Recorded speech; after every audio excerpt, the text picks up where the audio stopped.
Thank you, everyone, for joining today. I'm so glad to have you with me to listen to Heidi Floyd. Heidi is a sought-after influencer with over 10 years experience in healthcare and specifically breast cancer nonprofit management.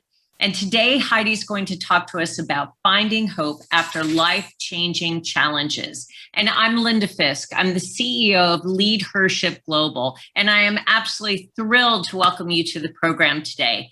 Now, if you're not a member of LeadHERship Global, let me just tell you that LeadHERship Global is one of the most impactful communities of extraordinary women in the world. We help unleash the full potential of high-performing and growth-oriented leaders in a confidential, supportive, and private community.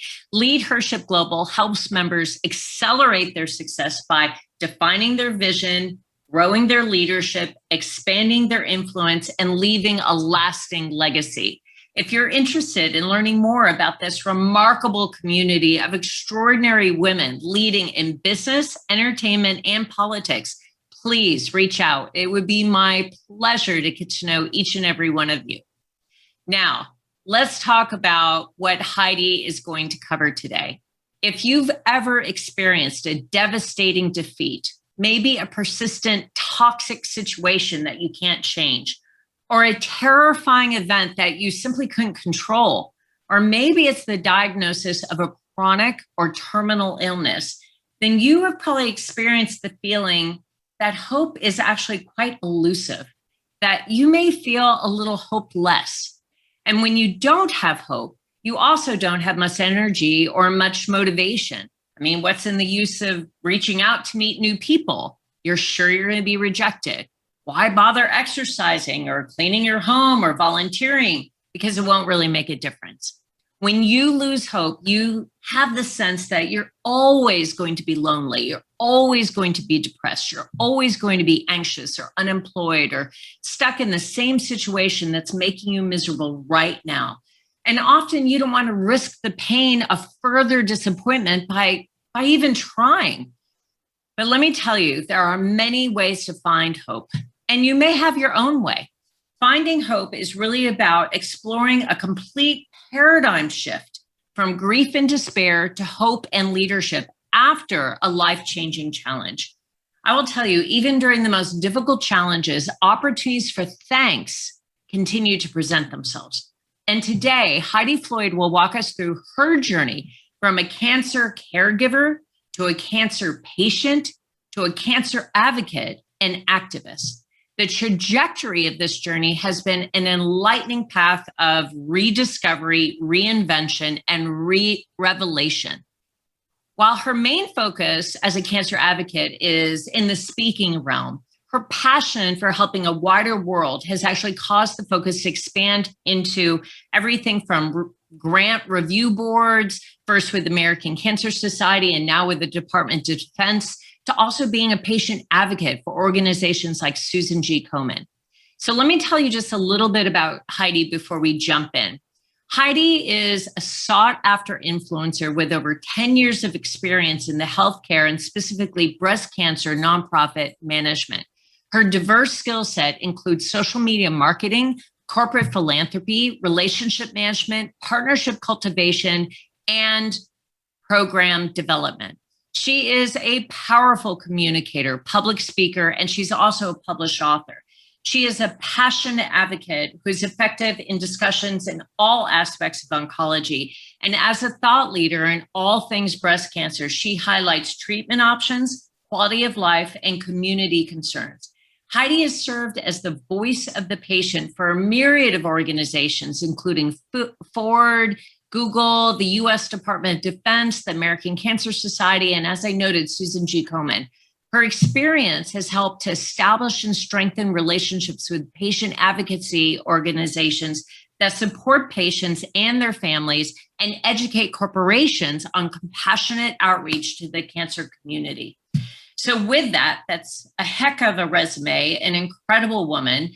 I am so glad to share with you Miss Heidi Floyd. Heidi, thank you so much for joining us today.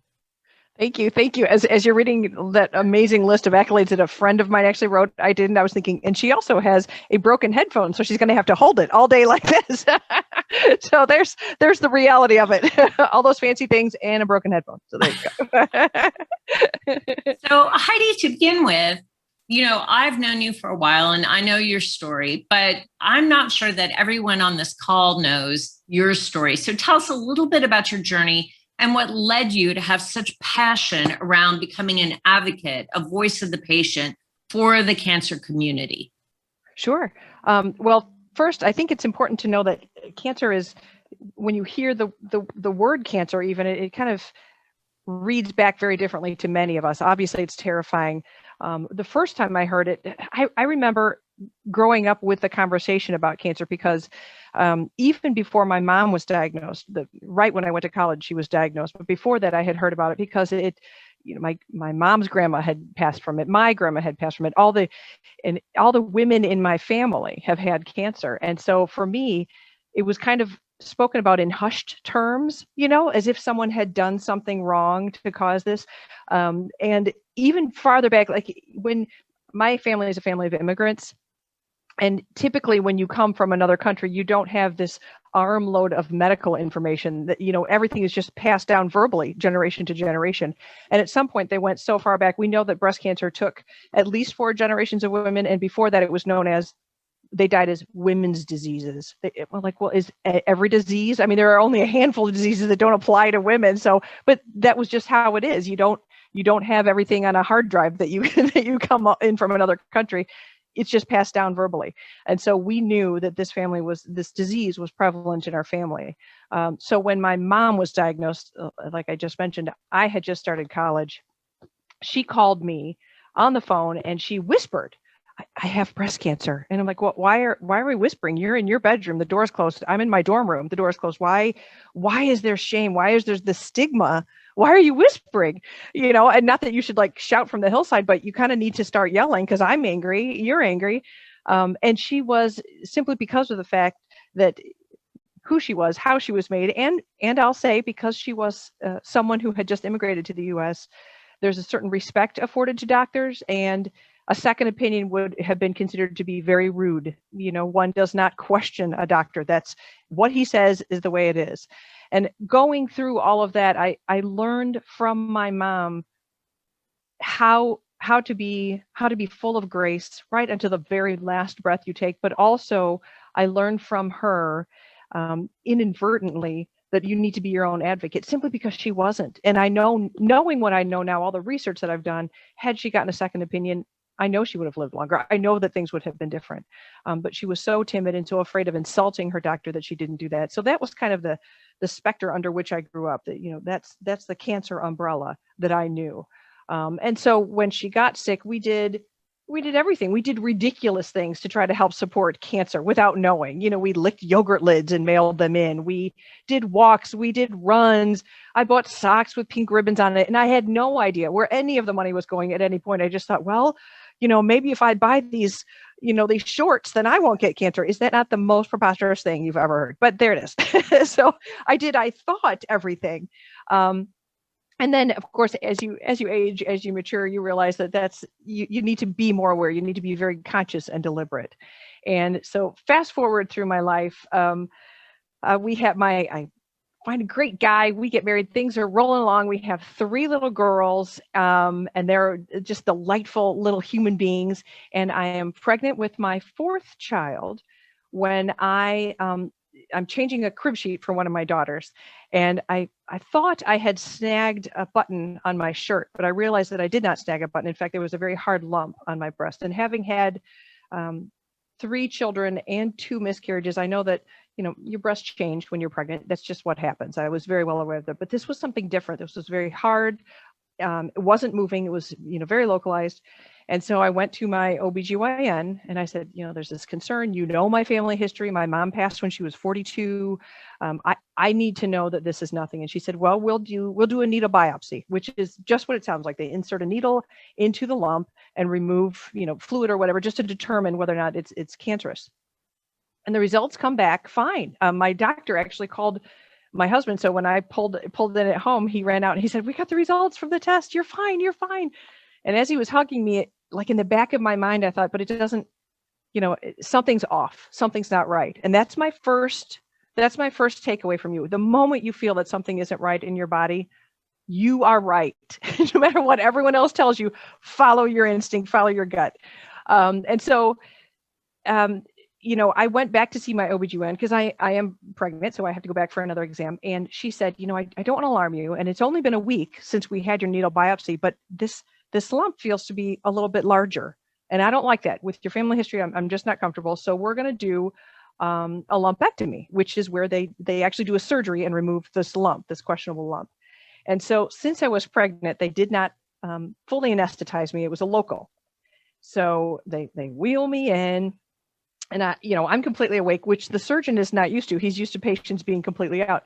And so he does the incision, and he says, and I'm not kidding, this is the first thing he says, "Oh my God." As soon as he opens me up, and I'm like, well, what? Is there like a hand in there? What do you see? Like, is there an alien? What is happening?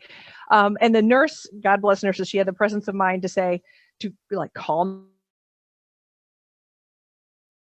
We're seeing, we could see that the tiny little nodule that they had done. We could see the needle marks. We could see that was where we had done the needle biopsy. What we couldn't tell from any of the exams, because they can't do a mammogram while you're pregnant, so they couldn't do that type of a deep scan. They didn't know that I had something called nested tumors, which is a group of tumors all lumped together, and they all had fingers. So it was much, much larger than they had anticipated, to the point where at one point in the surgery, I felt like I was on fire, and I screamed as loud as I could because I have not had pain like that in my life. And the nurse, once again, the doctor's like, "Okay, everybody stop." They thought they had given me enough anesthesia to cover the size of the tumor, but they had so grossly misunderstood the size of the tumors that they were, in fact, cauterizing me, going farther back toward my back. And so I was in agony during that surgery. So they wheel me out of that surgery. And of course, again, I'm still awake. My daughter, who's not quite 7 years old, runs up to me and she said, Mommy, we heard a lady who was screaming in there. And I said, "Oh, we have to pray for whoever that was," because you never want the kids to know everything that's going on, So it turns out that nested tumors with fingers are not my friends. I was diagnosed with stage 3B estrogen positive breast cancer, which stage 3B is not metastatic. It is not a stage 4, which is a terminal diagnosis. However, it's right on the cusp. And the only alarm on their side was, the doctor's side, is they said it's estrogen fed. Estrogen is feeding this cancer, making it grow rapidly. Guess what else it's making grow rapidly inside of you? That baby. So when I went to see the first oncologist, we were in Chicago at the time, and they, much like any other diagnosis, if you get a serious illness, they give you pamphlet after pamphlet, and they're all from like 1970, and they're ridiculous, and no one pays attention. They're dusty and scary. So they're turning all over all of these pamphlets. And when the oncologist turned over the final pamphlet, she said, "I've talked this over with all the other doctors here, and we've had obviously many, many patients with breast cancer, but we've never had one that's pregnant. So we think this is best." And she turned it over, and it said, "Terminating your pregnancy." And I thought, well, I had just had 2 miscarriages. I really, really would like this not to happen. Are there any alternatives? Do I have a choice? And they said, "Your choice is, if you're still alive after you have the baby, then we'll start chemo." And I thought, well, that's not really an option for me. That's what's plan B. And unbeknownst to me, at this time, so I'm low. This is a really low point. I'm thinking, what are my options? I have 3 daughters. I'd really, really like to see them grow up. I like my husband a lot. I'd really like to stick around. What can I do? What are my options? A friend of mine had called down to Indianapolis. And so to speak to a doctor there, an oncologist who is very experienced in working with pregnant women who are going through breast cancer. And so the doctor cleared his schedule for me, unbeknownst to me. So I call, not knowing that he had gone, to Sisyphean efforts to make room for me, called. And so when I called him, he had cleared his schedule.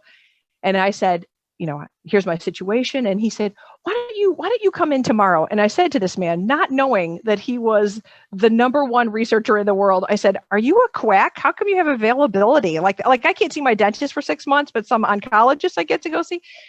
He really was brilliant. He still is brilliant. He's one of the top cancer researchers in the world. And when I went down to see him, he examined me, looked at everything, and he said, well, here's what we're going to do. We're going to save the little baby, and we're going to save you too. And it was the first grain of hope that I had. The first time someone said something even remotely positive to me. He did not say, this is going to be a piece of cake. This is going to be really easy. As a matter of fact, he said it'll be very difficult. We've made a lot of progress since we lost your mom, but the medicines that we can give to most people, we can't give to you. Your chemotherapy, instead of taking 4 hours, will take 9 hours, and it'll be the entire pregnancy. So it will be very challenging for you. Every Friday you come in, every Monday you go in and scan the baby. So this is what he said in front of us. But still, I found that to be hopeful because he was the first one that was confident that something could be done, something. So we went through, baby and I plowed through all of the chemos. Every Friday we'd go for hours and hours. And then on Monday we'd scan to make sure the baby was okay. And everything that happens for someone going through chemo happened to me. And I was pregnant as well. So I gain all this weight. I lose every bit of hair in my body. And it's not like in the movies, where like Halle Berry will put on like a bald wig, but she'll still be, Halle Berry basically. And she'll have like eyebrows and eyelashes and she's glamorous no matter what. I mean, I had all my pregnancy weight and no hair. And so I was bald and big and I looked just like my brother every time I looked in the mirror. And so I talked to a friend of mine who's in musical theater, and he said, the problem is the reason you're so depressed is because you don't feel very feminine and you need to feel feminine. So go to the store and get yourself some fake eyelashes and I'll walk you through how to put those in. And I was like, okay. So having never done that before, I went to the store. This is the beginning of November, which means unbeknownst to me, as I walk into the store, the section that I see is actually the Halloween clearance because it's right there at the beginning of November. I'm like, okay. Extra long eyelashes. I'll take those. They look like spider webs, right? So I don't know. I pick them up and he walks me through it. And I've got this is before cell phones. It's a speakerphone in the bathroom. I've got the set up and he's like, put the glue on there. Okay, now put those eyelashes on, girl. And you stand up in the mirror and tell me what you see. And those Halloween lashes were giant. And I said, well, I look like a pregnant drag queen. And he's like, yay! No, that's not what I'm looking for. So at that moment, I realized that there are so many people out there that wanted to help. And he wanted to help. And the only way he knew how to help was through makeup, right? So if you just invite people in to allow them to help, let them do their thing, let them have fun, let them do their best to help you through it because they're in pain too. That was a really valuable lesson for me. So we made it all the way through the pregnancy. Because the cancer was growing so quickly, they did take the baby a little bit early via C-section. And my husband named him Noah because he said he made it through the flood. So after that, we had just a ton of surgery and radiation. But it wasn't even 2 weeks after the birth of the baby that my doctor came to me and he said, listen, I have this event. We're doing a huge fundraiser for the hospital. We're trying to just get a ton of money so we can get this specialized equipment. And we'd really like you to speak. And I said, I don't have any hair. I don't speak to people. I just had a baby. Like, I'm not your girl. I'm not the one. And he said, but what if it's not your story? What if it's, the story, my story about the research that I've done that's got you here? What if it's Noah's story? What if it's bigger than just you? What if out of all those thousands of people that are coming to this event, what if one person needs to have the hope that I gave you? Can't you just try to share that? And I thought, oh, okay, all right. So reluctantly, very reluctantly, I did that speech, and seeing those people and realizing that as I was just the vessel saying, well, here's what my doctor did and here's what he gave me. They were very clinical people. They were scientists. They were all very moved because they understood what he had done, far more than I even understood what he had done. And from that point on, I just haven't looked back. And he's always guided me. My doctor has, Dr. George Sledge is his name. And he now is at Stanford running their cancer department. And to me, he's the one that kind of put me on this path. And then after a while, after I had been speaking for a while, he said, you know what?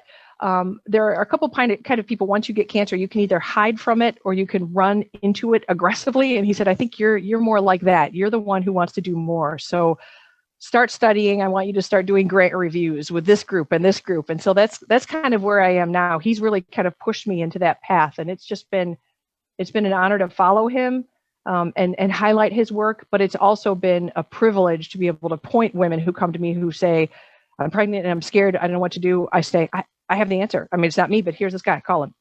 So that's where I am now, and why I'm doing what I'm doing.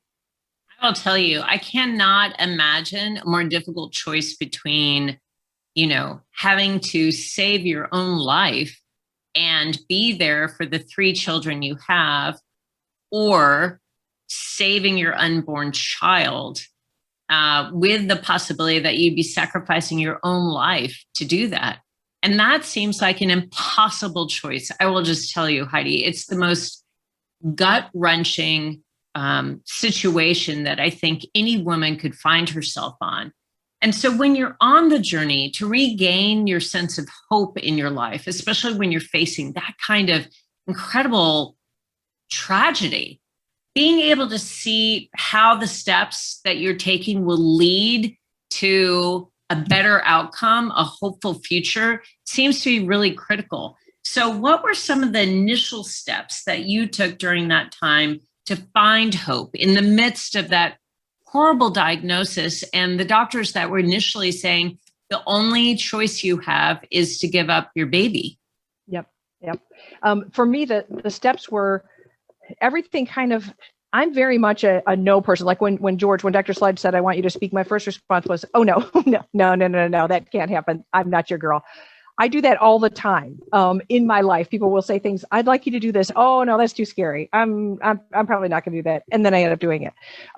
But my first response is always, I'm going to flee. This is terrifying. But when you're going through cancer and you're pregnant, there were days that I could not leave the bathroom floor. I was so sick. I was laying on the bathroom floor for a day, which meant the following day, if I was able to not be lying on the bathroom floor, just prostate, it was a good day. So it really forced me to absolutely come to a complete halt. And the next day, if I was able to swing my legs out of bed, put my feet on the floor and go to the kitchen and get a glass of water, I had already won.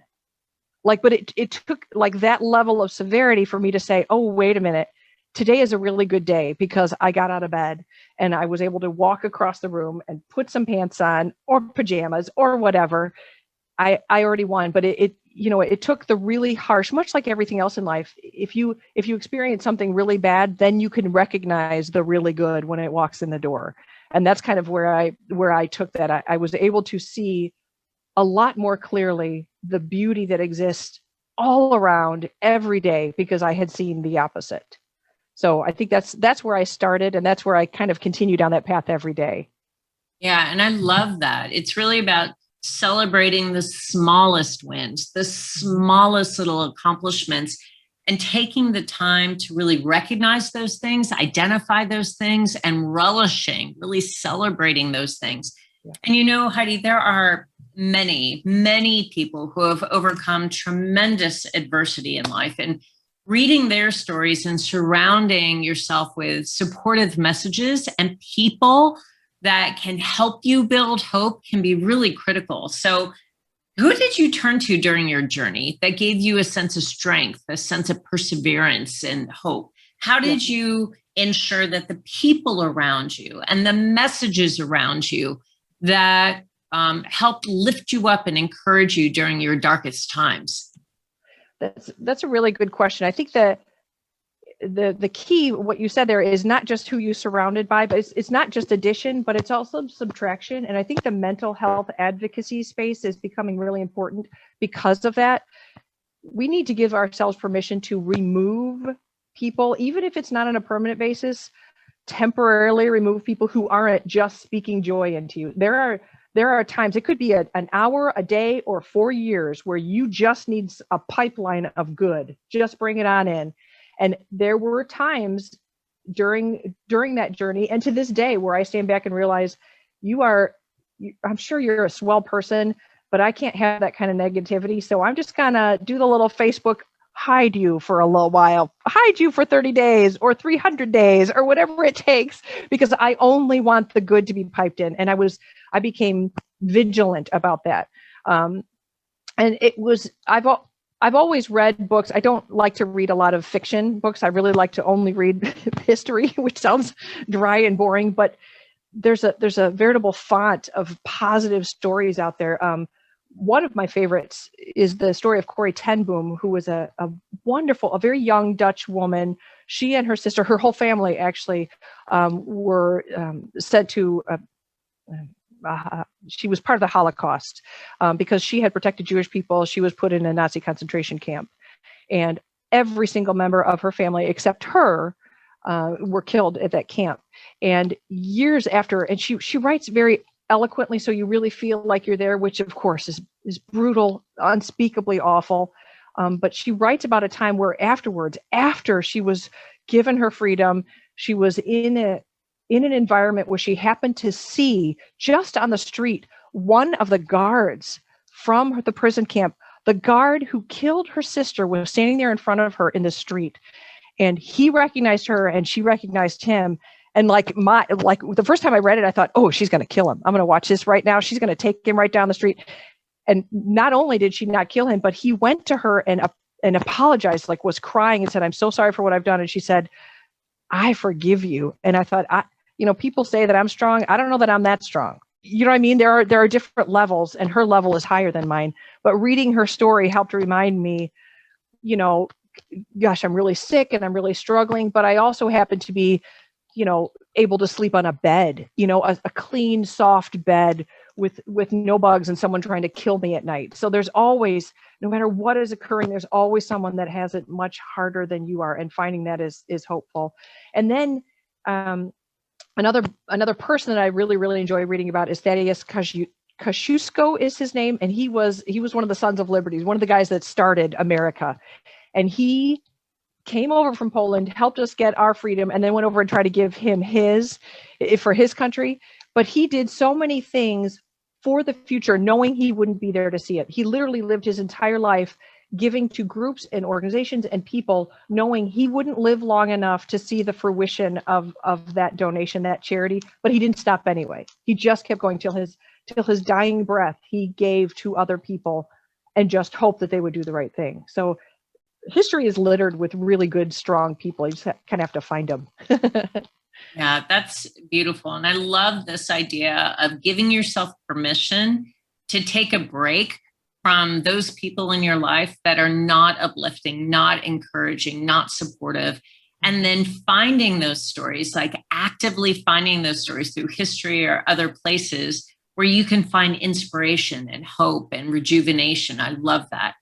Sure. I've heard that when you're in despair, taking just one step that's out of your routine can actually help break the sense of powerlessness that you may have. Making your bed, cooking dinner, talking to a friend, taking just one step that you can do that will break the routine and make a difference over time. So Heidi, as you were going through this traumatic situation, what did you do to help break routine and break the sense of monotony, right, in the cancer journey? Yep. For me, it was pretty easy because I lived in a house full of very young people, and there's nothing routine about a 3-year-old, nothing. So it was a constant adventure, but kind of, again, allowing them to take the reins and say, and they know, even though they were very young, all of them were under the age of 7. And then of course at the end I had a brand new baby. I let them dictate. They knew that mommy only had like 1 or 2 good hours a day, tops. Sometimes she might have 3. So they knew they had to condense it, but they're little, so everything's condensed for them anyway. So like they would pick, all right, today is the day that we're going to go to the park and swing. Like today is the day. And I would like absorb that and tell them, and I don't know how much of this I put onto them, but I did. I know I put a lot of it. Like I would always say things like, take a picture with your heart. Don't forget this day. Remember me. Like, don't I was so passionate about them trying to embrace everything and love it that I imparted that to them.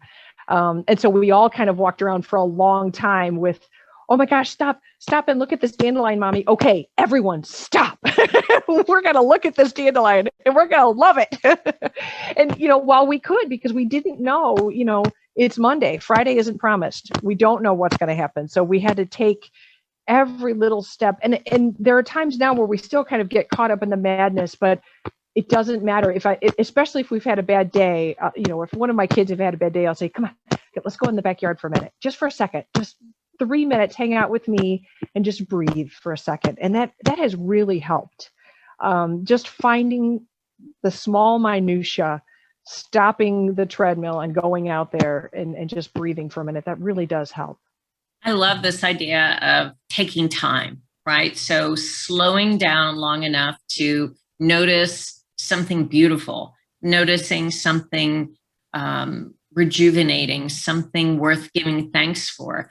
And I noticed that Monica said that she finds strength staying in the present, which I love. It's very similar kind of concept of slowing down long enough to recognize the good things that may be in your life right at that moment. And I know that, there's some other really good comments in the chat. Like Heidi said, an everyday pursuit of ordinary, beautiful things, a cup of tea, clean water, a Hershey's kiss, warm socks, just stopping long enough, pausing long enough to recognize those things, identify those things, and give thanks for those things, which I love. I want to suggest that everybody come off mute for a second and just tell us, what do you do to find hope in difficult situations? What is it that you do, whether it's taking a step that's out of your routine or filling your life full of people who will give you supportive messages of hope, or whether that is being able to see just one step a day that will help lead to the desired outcome you're hoping for.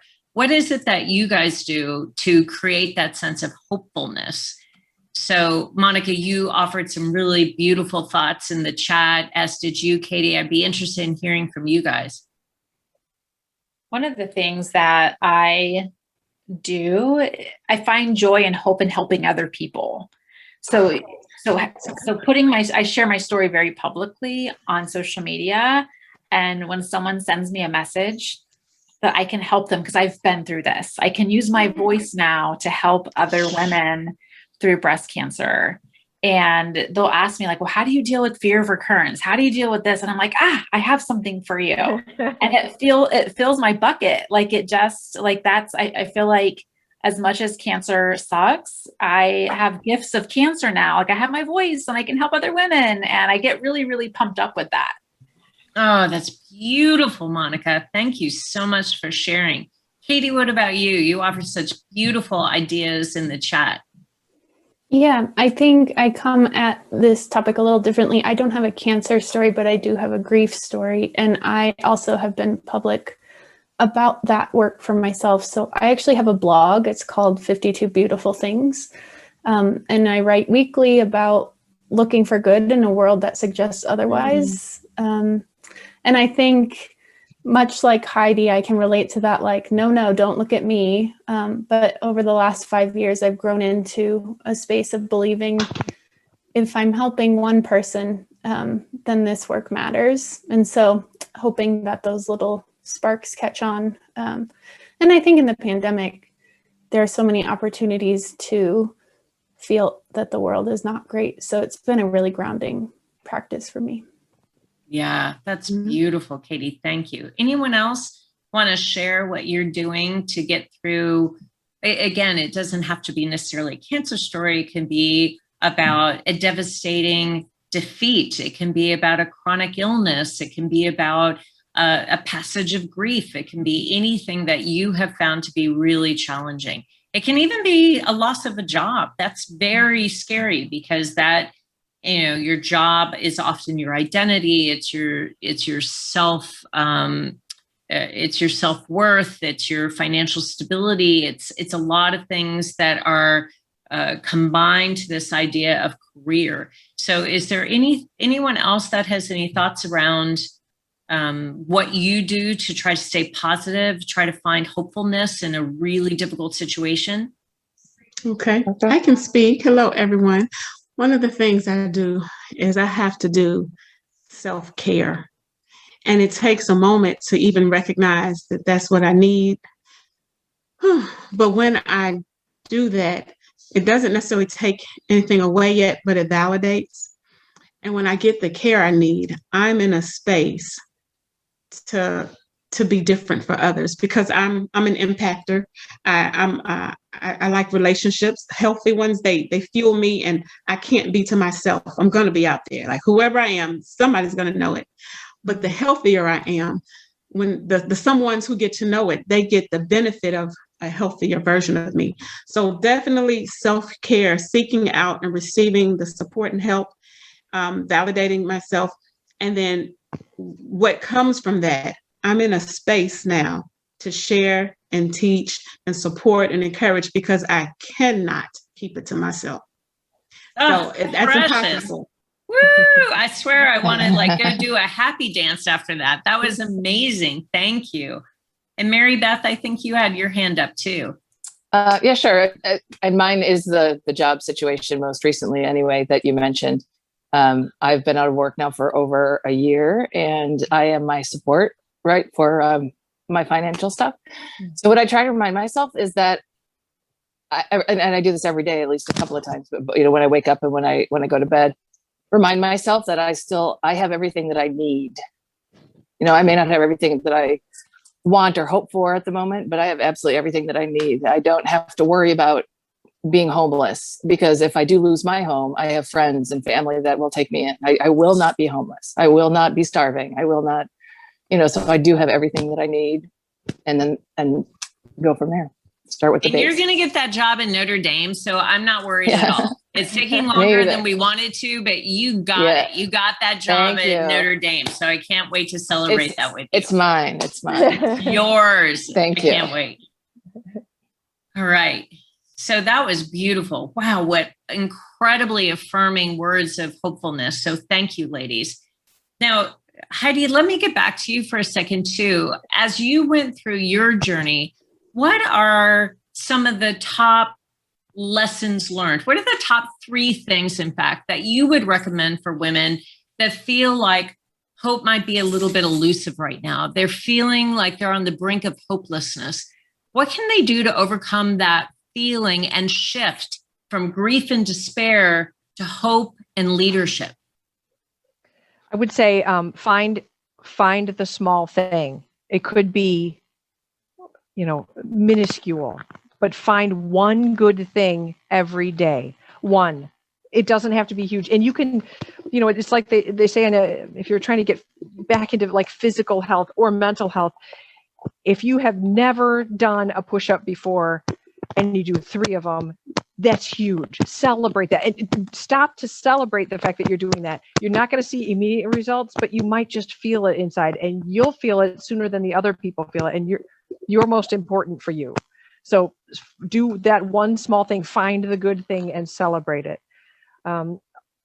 Allow others to help you. And that's a big thing. Not just in the physical sense of things like they want to come clean your house or whatever. That's not it. But in the mental health space, if someone says, do you want to meet for coffee? Do you want to talk? Don't say no. Don't shut the door unless you feel it's toxic and it'll be harmful to you. But make those decisions. Let other people, allow them to feed the positivity into you, and let that door be open. I think that's really crucial. And then, much like Monica said, when you get to a place, maybe even before you get to a place where you feel you can go help people, do it anyway, because that might be what charges your batteries without you even knowing. Like Monica says, that might be the thing that, even though you're having a hard day and you're battling this, by golly, I was able to help that other woman over there and just talk her through it. And now I feel surprisingly a little bit better, right, Monica? Don't you think that's if that's your magic, do it. By helping others, you'll feel better. You just inevitably, you'll be exhausted at the end of the day, but it's a good exhaustion. It's not I failed. It's all right, I know I did that day. I love that. So those are a couple really good recommendations. Noticing the small things in your life that you can be grateful for, noticing those, giving thanks for those, celebrating the small steps that you're taking to feel better, acknowledging and celebrating the steps that you're taking to move through this really difficult period. And then I love the idea of focusing on others, focusing on those things that you can do to positively impact the lives of other people. That's super smart too. I love that. That's great. What about the rest of you? Again, just if you don't mind coming off mute, if you had a recommendation in terms of helping people get through a time of bereavement, a time of grief, a time of suffering, real challenge, deep, life-changing challenges that they're going through, what would you recommend? I'm going to say, for me, one of the healers is relationships. And when I say that, knowing the difference of how to seek out the supportive, healthy ones and push off, or cut off the unhealthy ones. And these two people in this example were not necessarily bad for me. They were both friends, but I was going through a particular time, had suffered a loss, and I was away from my family in another state. And so I reached out to a best friend, and she listened just for a minute. I guess that's because she didn't know what else to do. And then she said, I'll call you back. And she never did. And I didn't say anything then, but like later on, maybe years or something, I was like, what happened? She was like, I really didn't know what to do. I didn't know. Okay. However, that same period, another friend of mine who was not local, but she was out of town. I don't know how we end up, what caused us to connect, but I spoke to her and she listened. I don't remember what she said, but a little later, I got a card in the mail of how, and it did something to me. And I was like, I'm doing this for people, because I knew how it impacted me. Like, you heard me and then you followed up, you cared. So my point is, there are people who are healthy and who can love on us. You got to find them, because sometimes they're not even close by. And then the other ones, I've got to put you at a distance, because I can't deal with you right now. I can't even deal with you on a good day, really, but especially in a weaker one. So for me, it's finding and securing myself around healthiness, and then pushing back on the ones that are just not it. Beautiful. And so right on, Precious. I tell you, you and I have got to spend time together, because you are just a fount of wisdom. I mean, you have so much insight. Thank you so much. Heidi, what about you with your beautiful blog, 52 Beautiful Things? What would you recommend to women that are really in a period of grief and suffering and loss and maybe just tragedy, something that they're really struggling with? Yeah. In my experience, lots of people say lots of things. Some of it's helpful, most of it's not. But the one thing that I found to be true for myself, and the advice that I was given early on, was find comfort. And I made a list of things that brought me comfort, and I packed those up in a box and I brought them to work. And I made a list of people that I could call if I was having a hard 15 minutes. And I continue, I think there's a lot of language about soldiering on and getting through, and you're going to be a warrior and we're going to fight this and you're going to recover. And that's true, but often in the moment when you're really feeling the darkest, those messages were not helpful for me. And so I had to learn how to self-nurture, because the unfortunate truth of most of these journeys is only we can do the work. So true. That's where I direct people. That's beautiful. I have been a grief and loss counselor for 10 years, I think now. And that's not what I do in my life, but it's what I do for my mission work. Is I am a grief and loss counselor. And you're so right on when you say only you can do the work. That is a place in your life where you just can't assign it to someone else. You can't expect someone else to walk you through the journey of grief and loss. You just can't. It's something that it's an experience you have to go through yourself. So that's so insightful. Thank you. Anyone else? Monica, Mary Beth, Jennifer, anybody? Only thing I was going to say that I don't think we do enough is really processing our feelings. So I think sometimes we find ways to like, let me distract myself by doing this, this, this, and this, and let me keep my mind off of things by doing this, this, and this. And we forget to actually come back and process what we've been through rather than covering it up with other things. So whether that's talking to a therapist or a counselor, we have to learn how to process what has happened to us and how to manage those feelings. So that would be my one recommendation. So smart. Anyone else? I may ask this, ask comment slash, what the last two comments, they resonate with me in the sense that sometimes whatever is causing you grief or loss, you're still having to go through it. So if you're still going through it, you most definitely have to self-nurture. You most definitely have to, and no one can fix it because they can't change your situation. You're still in it. So yeah, I can't wave that wand. I'm still here. So I've got to find a way to not just live, but try to thrive, or on some level, yeah, it's a lot that I have to do because sometimes I'm still in it. That's right. There are avenues too. I'd love to jump onto that too, Precious, because there are sometimes, like you said about relationships, there might be someone who could obviously not shoulder the load for you, but if they can help alleviate just a little bit of it, like the solution is not to bring people lasagna. That's nobody's answer. That's not good for anybody's soul.